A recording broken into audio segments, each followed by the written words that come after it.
আটা দিয়ে এইরকম খাস্তা বিস্কুট বাড়িতেই বানিয়ে দেখতে পারেন। কিছুটা আটা আর কয়েকটা উপকরণ দিয়েই বানিয়ে নেওয়া যায়, খেতেও হয় দারুণ। এই বিস্কুটটি তৈরি করার জন্য একটা বোলের মধ্যে নিয়ে নিচ্ছি একটা ডিম।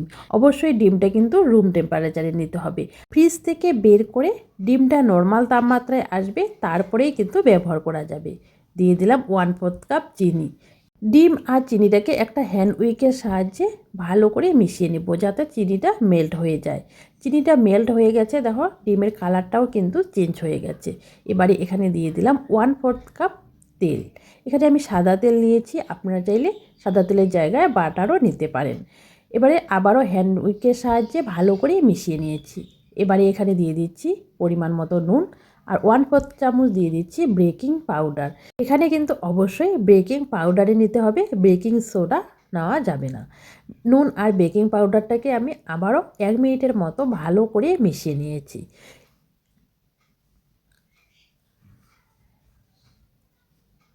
1 মিনিটের মতো ভালো করে মিশিয়ে নিয়েছি। এবারে আমি এখানে দিয়ে দেব 1 কাপ আটা। এখানে আমি বিস্কুটটা আটা দিয়ে তৈরি করছি, আপনারা চাইলে ময়দা দিয়েও করে নিতে পারেন। এবারে ভালো করে মিশিয়ে নেব। এখানে কিন্তু কোনো রকম পানি ব্যবহার করা যাবে না। ডিম আর চিনির যে মিশ্রণটা তৈরি হয়েছে সেটা দিয়েই কিন্তু ডোটা তৈরি করে নিতে হবে। আপনারা যদি বেশি পরিমাণে তৈরি করতে চান তাহলে ডিমের পরিমাণটা একটু বাড়িয়ে নেবেন। আমি মেখে নিলাম, আমার মনে হচ্ছে যে অনেকটাই নরম হয়ে গেছে, সেজন্য এখানে আমি আরও 2 টেবিল চামচের মতো আটা অ্যাড করলাম। এবারে আবারও ভালো করে মেখে নেব। এখানে আমার 1 কাপ আর 2 টেবিল চামচের মতো আটা লেগেছে ডোটা তৈরি করার জন্য। আর দেখো বন্ধুরা, আমার কিন্তু ডোটা তৈরি হয়ে গেছে। ডোটাকে আমি একটু শক্ত করে তৈরি করে নিয়েছি, যেরকম আমরা রুটির জন্য ডো করি তার থেকে একটু শক্ত করে তৈরি করে নিয়েছি। এবারে আমি একটা চা চামচ নিয়ে নিয়েছি, চা চামচের সাহায্যে এভাবে আমি লেচিগুলো কেটে নেব। এইভাবে মাপ করে যদি আমি লেচিগুলো কাটি, তাহলে কিন্তু যখন বিস্কুট পিঠেগুলো তৈরি করব তখন কিন্তু প্রতিটা বিস্কিট পিঠে সমানভাবে তৈরি হবে। একইভাবে আমি সবগুলো লেচি কেটে নিয়েছি। এখান থেকে একটা লেচি নিয়ে নিলাম, প্রথমে হাত দিয়ে এভাবে গোল করে নিলাম, তারপরে এভাবে লম্বা করে নিলাম, নিয়ে আঙ্গুল দিয়ে প্রেস করে করে একটু চ্যাপটা করে নিয়ে সাইডগুলো একটু চেপে চেপে নেব।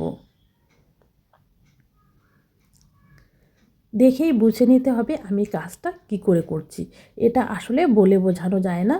এবারে একটা ছুরির সাহায্যে এভাবে দাগ কেটে নিচ্ছি। আমার কিন্তু একটা বিস্কুট পিঠে তৈরি হয়ে গেছে, আপনাদের বোঝানোর জন্য আমি আরেকটা তৈরি করে নিচ্ছি। প্রথমে হাতের তালু দিয়ে এভাবে গোল করে নিতে হবে, গোল করে এভাবে লম্বা করে নিয়ে আঙ্গুল দিয়ে এভাবে প্রেস করে করে চ্যাপটা করে নিতে হবে, নিয়ে ওইভাবে সাইডগুলো একটু চেপে চেপে নিতে হবে। এবারে একটা ছুরির সাহায্যে দাগ কেটে নিতে হবে। আমার এই রেসিপিটা আপনাদের যদি ভালো লাগে অবশ্যই একটা লাইক দিয়ে কমেন্ট করে যাবেন। আর প্রতিদিন নতুন নতুন রেসিপি পেতে চ্যানেলটাকে সাবস্ক্রাইব করে নেবেন, আর ফেসবুক পেজ থেকে দেখলে পেজটাকে ফলো করে নেবেন। দেখো এই বিস্কুটটাও কিন্তু আমার তৈরি হয়ে গেল। একইভাবে আমি সবগুলোই তৈরি করে নিয়েছি। এবারে ভাজার জন্য ফ্রাই প্যানে কিছুটা পরিমাণ তেল আমি বসিয়ে দেব গরম। তেলটাকে কিন্তু হাই আঁচে গরম করা যাবে না, লো টু মিডিয়াম আছে তেলটাকে ভালো করে গরম করে নিয়েছি। এবারে আমি বিস্কুট পিঠেগুলো তেলের মধ্যে দিয়ে দেব।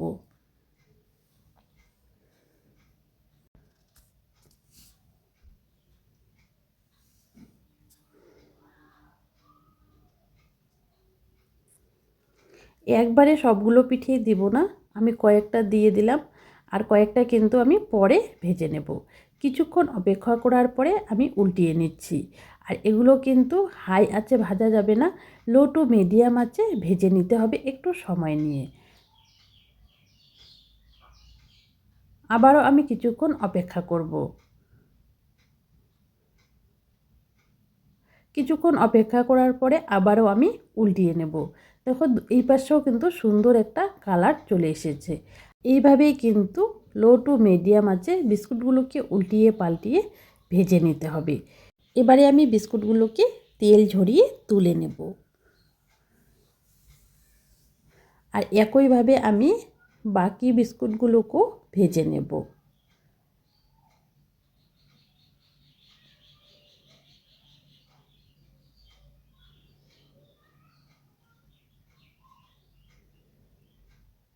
আর দেখো বন্ধুরা, আমি একইভাবে কিন্তু বাকি বিস্কুটগুলোকেও দিয়ে দিয়েছি, একইভাবে সবগুলোকে ভেজে নিয়েছি। আমার কিন্তু বিস্কুট পিঠা পরিবেশনের জন্য একদম রেডি। এইভাবে একবার তৈরি করে দেখতে পারেন। দেখো ভেতরটা কিন্তু কতটা মুচমুচে হয়েছে। এগুলো ঠান্ডা হওয়ার পরে আরও মুচমুচে হবে। বিস্কুটগুলো কিন্তু একটু গরম থাকার জন্য ভাঙার সময় নরম লাগতেছে, কিন্তু ঠান্ডা হওয়ার পরে এগুলো আরও মুচমুচে হবে। বিস্কুটগুলো একবার তৈরি করে দেখতে পারেন, চায়ের সাথে খেতে কিন্তু বেশ ভালো লাগে। রেসিপিটি ভালো লাগলে অবশ্যই একটা লাইক দিয়ে কমেন্ট করে জানাবেন। আজকের মতো এখানেই বিদায় নিলাম। বাই বাই বন্ধুরা।